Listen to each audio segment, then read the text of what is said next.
ഈ വീഡിയോയിലൂടെ പുതിയ പ്രൊഡക്ട്സ് പർച്ചേസ് ചെയ്യുമ്പോൾ എങ്ങനെ ഇൻവെൻറ്ററിയിലേക്ക് കയറ്റാമെന്ന് നമുക്ക് പരിശോധിക്കാം.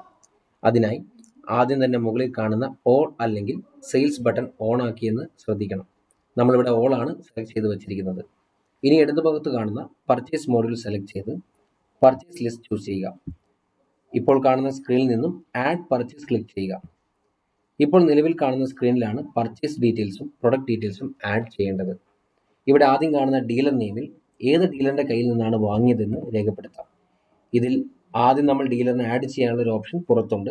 അത് മറ്റൊരു വീഡിയോയിലൂടെ പറഞ്ഞു തരാം. നമുക്കിപ്പോൾ ആഡ് ചെയ്തൊരു ഡീലറിനെ തിരഞ്ഞെടുക്കാം. അതിനുശേഷം പർച്ചേസിൻ്റെ മറ്റു ഡീറ്റെയിൽസ് ആഡ് ചെയ്യാം. നമ്മൾ ബിൽ നമ്പർ ആഡ് ചെയ്യുകയാണ്. ഇത് നിങ്ങളുടെ ബില്ലിൽ നമുക്ക് ലഭ്യമാണ്. അടുത്തത് പേയ്മെൻറ്റ് മോഡാണ്. ഏത് വഴിയാണ് നമ്മൾ പണം കൊടുത്തതെന്നുള്ള ഇൻഫർമേഷൻ ഇവിടെ നമ്മൾ ആഡ് ചെയ്യുന്നു. അടുത്തത് പർച്ചേസ് ഡേറ്റ് ആണ്. അതിനുശേഷം സ്റ്റേറ്റ് ഓഫ് സപ്ലൈ, ഏത് സംസ്ഥാനത്തു നിന്നാണ് വാങ്ങിയെന്നുള്ള കാര്യം നമ്മൾ ആഡ് ചെയ്യുന്നു. അതിനുശേഷം ഡിസ്ക്രിപ്ഷനാണ്. പർച്ചേസുമായി ബന്ധപ്പെട്ട എന്തെങ്കിലും കാര്യങ്ങൾ നിങ്ങൾ നോട്ട് ചെയ്യുകയോ രേഖപ്പെടുത്തുകയോ വേണമെങ്കിൽ ഈ ഡിസ്ക്രിപ്ഷനിൽ ആഡ് ചെയ്യാവുന്നതാണ്. ഇനി താഴെ കാണുന്ന ബോക്സിലാണ് നമ്മൾ പ്രൊഡക്റ്റ് ഡീറ്റെയിൽസ് ആഡ് ചെയ്യേണ്ടത്. ഇവിടെ ഒരു കാര്യം ശ്രദ്ധിക്കുക. പർച്ചേസ് ആഡ് ചെയ്യുമ്പോൾ വാങ്ങിയ പ്രൊഡക്റ്റ് ഒന്നെങ്കിൽ നമ്മൾ മുൻകാലങ്ങളിൽ തന്നെ ആഡ് ചെയ്തിട്ടുണ്ടാവും. അങ്ങനെയെങ്കിൽ ഇവിടെ പ്രൊഡക്റ്റ് ഡീറ്റെയിൽസ് ഫിൽ ചെയ്യുമ്പോൾ പ്രൊഡക്റ്റ് നെയിമിൽ അത് കാണിക്കുന്നതാണ്. ഇനി ആദ്യമായിട്ടാണ് ആ പ്രൊഡക്റ്റ് ജെറ്റ് പാക്കിലൂടെ പർച്ചേസ് ചെയ്യുന്നതെങ്കിൽ തൊട്ട് താഴെ കാണുന്ന ക്രിയേറ്റ് ന്യൂ പ്രൊഡക്റ്റ് ക്ലിക്ക് ചെയ്ത് അത് ആഡ് ചെയ്യുക. ഇവിടെ ഇപ്പോൾ എക്സാമ്പിളിന് വേണ്ടി മുൻപ് ക്രിയേറ്റ് ചെയ്ത ഒരു പ്രൊഡക്റ്റും പുതുതായി ക്രിയേറ്റ് ചെയ്യാൻ പോകുന്ന ഒരു പ്രൊഡക്റ്റും പർച്ചേസിലൂടെ നടത്തി കാണിക്കുന്നു. ആദ്യം നമ്മൾ മുൻപ് ക്രിയേറ്റ് ചെയ്തുപെട്ടിരിക്കുന്ന പ്രൊഡക്റ്റ് ആഡ് ചെയ്യുന്നു. നമ്മളിവിടെ മദർ ബോർഡ് എന്ന് ക്ലിക്ക് ചെയ്യുന്നു.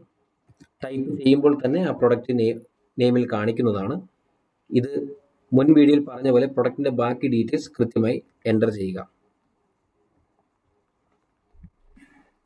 ക്വാണ്ടിറ്റി നമ്മൾ ആഡ് ചെയ്യുന്നു. യൂണിറ്റ് പ്രൈസും കാര്യങ്ങളൊക്കെ അവിടെ വന്നിട്ടുണ്ട്. ഇത്തരത്തിൽ നമ്മൾ സബ് ടോട്ടലും കൂടെ കാണാവുന്നതാണ്. ഇപ്പോൾ ആ പ്രൊഡക്റ്റിന് ഡീറ്റെയിൽസ് ഫിൽ ചെയ്ത് കഴിഞ്ഞിരിക്കുന്നു. ഈ ഒരു പ്രൊഡക്റ്റ് മാത്രമായിരുന്നു ആഡ് ചെയ്യേണ്ടിയിരുന്നെങ്കിൽ താഴെ കാണുന്ന ആഡ് പർച്ചേസ് ക്ലിക്ക് ചെയ്താൽ മതി. ഇവിടെ ഉദാഹരണത്തിന് വേണ്ടി മുൻപ് ക്രിയേറ്റ് ചെയ്തിട്ടില്ലാത്ത ഒരു പ്രൊഡക്റ്റ് കൂടി ഇതേ പർച്ചേസിലേക്ക് ആഡ് ചെയ്യുന്നു. അതിനായി ക്രിയേറ്റ് ന്യൂ പ്രൊഡക്റ്റ് എന്ന ഓപ്ഷൻ ക്ലിക്ക് ചെയ്യുക. ഇവിടെ മുൻപ് ചെയ്തതുപോലെ തന്നെ എല്ലാ പ്രൊഡക്റ്റ് ഡീറ്റെയിൽസും ആഡ് ചെയ്യുക. നമ്മൾ ആഡ് ചെയ്യുകയാണ്. പ്രൊഡക്റ്റ് നെയിമാണ് ആദ്യം നമ്മൾ ആഡ് ചെയ്യുന്നത്.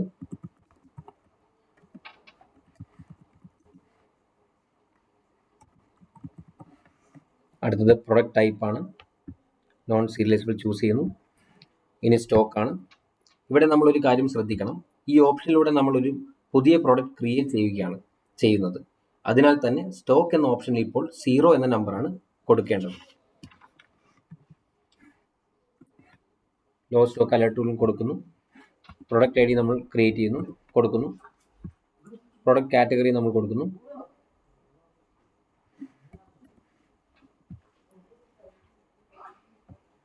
ഇനി നമുക്ക് മറ്റൊരു ഇൻഫർമേഷൻ കൂടെ ആഡ് ചെയ്യാം. HSN കോഡ് കൊടുക്കുന്നു. യൂണിറ്റ് പ്രൈസ് കൊടുക്കുന്നു.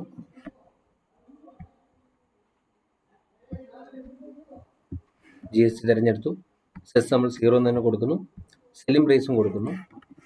ഇനി നമ്മൾ ആഡ് ന്യൂ പ്രൊഡക്റ്റ് ക്ലിക്ക് ചെയ്യുന്നു. ഇപ്പോൾ നമ്മൾ ആഡ് ചെയ്ത 2 പ്രൊഡക്റ്റും ഈ ബോക്സിൽ കാണാം. ഇതിൽ നമ്മൾ ശ്രദ്ധിക്കേണ്ടത് പുതുതായി ക്രിയേറ്റ് ചെയ്യപ്പെട്ട പ്രൊഡക്റ്റിൽ ഇവിടെ നിന്നാണ് ക്വാണ്ടിറ്റി നമ്പർ എത്ര എന്ന് ആഡ് ചെയ്യേണ്ടത്. അത് നമുക്കിവിടെ ആഡ് ചെയ്യാം. അതിനായി ക്വാണ്ടിറ്റിയിൽ നമ്മൾ 10 എന്നൊരു ഡിജിറ്റ് നമ്മളിപ്പോൾ കൊടുക്കുന്നു. ഇപ്പോൾ 2 പ്രൊഡക്റ്റിൻ്റെയും സബ് ടോട്ടൽ അവയ്ക്ക് നേരെ കാണാവുന്നതാണ്. താഴെ 2 പ്രൊഡക്ട്സും കൂട്ടിയിട്ടുള്ള സബ് ടോട്ടൽ എമൗണ്ടും കാണാം. ഇനി നമുക്ക് ആഡ് പർച്ചേസ് ക്ലിക്ക് ചെയ്യാം. ഇപ്പോൾ ഈ പ്രൊഡക്റ്റ് പർച്ചേസ് ആയി കഴിഞ്ഞു. അതിവിടെ കാണാം. ഇതിൽ പേയ്മെൻറ്റ് പെൻഡിങ് എന്ന സ്റ്റാറ്റസ് നിങ്ങൾക്ക് ഇവിടെ കാണാൻ കഴിയും. അത് മാറ്റാൻ 3 ഡോട്ട്സ് ക്ലിക്ക് ചെയ്ത് വ്യൂ ക്ലിക്ക് ചെയ്ത് കഴിഞ്ഞാൽ ഇനി വരുന്ന സ്ക്രീനിൽ എത്ര എമൗണ്ട് കൊടുത്തു എന്ന് ആഡ് ചെയ്യാവുന്നതാണ്.